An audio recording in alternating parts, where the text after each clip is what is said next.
The day is finally here that I will be LS swapping this 350Z. But first, let's rewind and show some respect to the DE.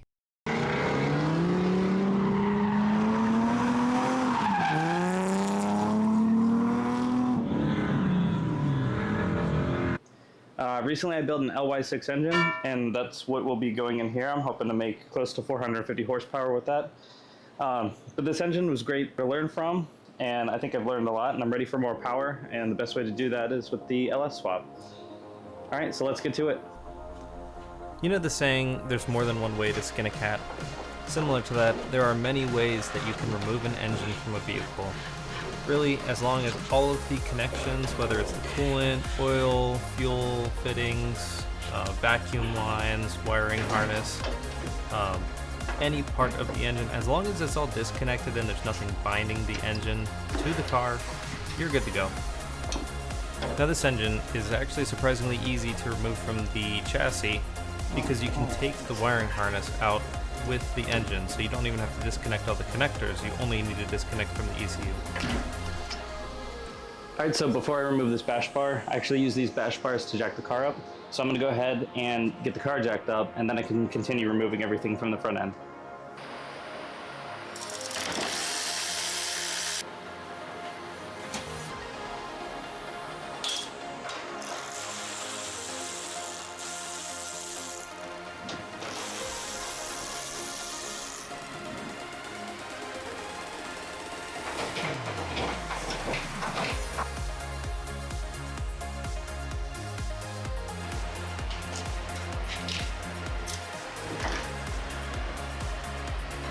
That was definitely harder than it needed to be, but radiator and fans removed.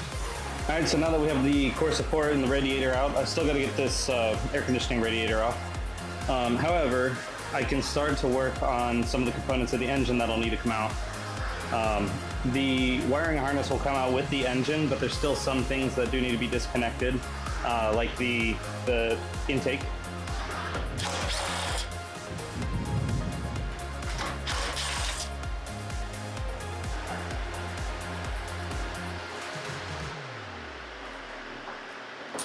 Alright, right now I'm trying to make sure that going around the engine that nothing is connected to the chassis. There were a couple grounds. I had one up here, there's one right here on this side. And I'm just trying to make sure that when I go ahead and try to pull this engine out that nothing will still be bound to the car.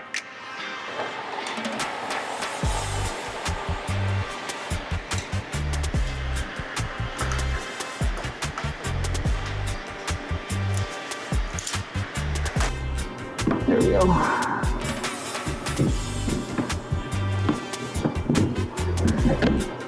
Okay, so you just pull this tab, this one up here, up, and then that can pull right out. So the ECU is, there we go. And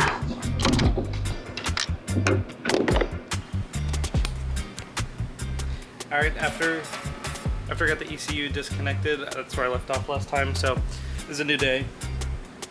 And so right here, you can just pry this up, and then that's how those wires are ran through.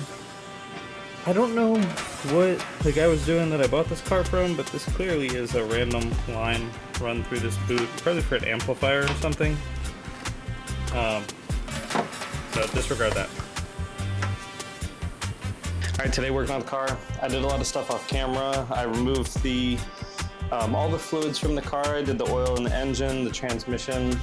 I removed the drive shaft, each of the braces in the front and the back, as well as the exhaust. So at this point, I should be ready. I should have all the connections out. The wiring harness is completely disconnected from the ECU and everything else. Now I should be able to throw a strap on the engine, get the cherry picker out, and remove the bolts mounting the transmission to the chassis, and then I should be able to pull it.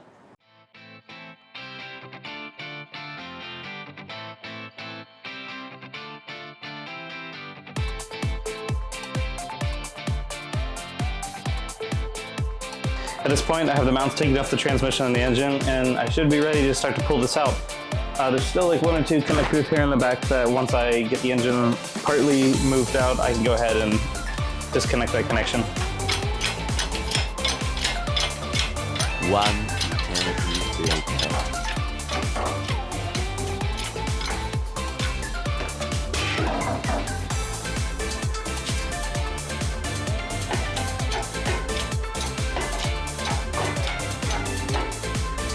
There we go.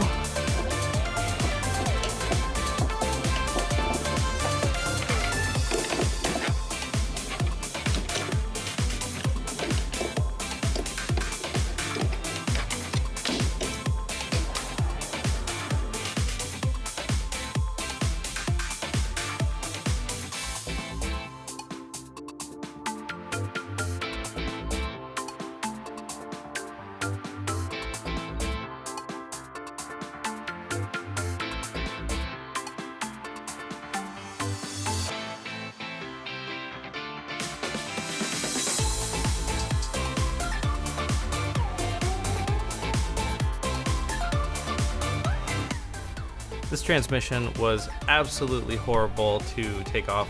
I've never had an experience putting on or taking off a transmission that wasn't ridiculously difficult. I'm not doing myself any favors here because I'm not stabilizing the engine.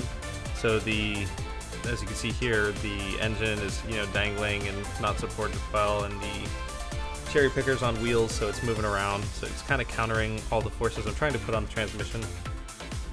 Eventually, I was able to get the transmission off to continue with the swap.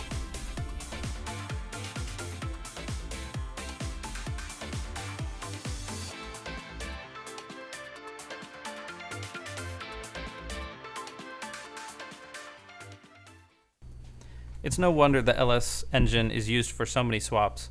With this upgrade, I'm getting 2.5 additional liters of displacement as well as 2 extra cylinders. And you know what they say, there's no replacement for displacement. The last thing I have to do is remove the clutch from the VQ engine. I'll be reusing this clutch because I went with the ISR kit, and the ISR kit has a flywheel that adapts the LS engine to use the VQ clutch.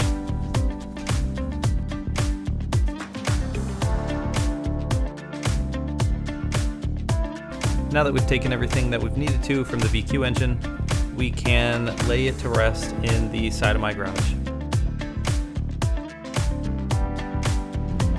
Thanks for watching. Please like and subscribe for more.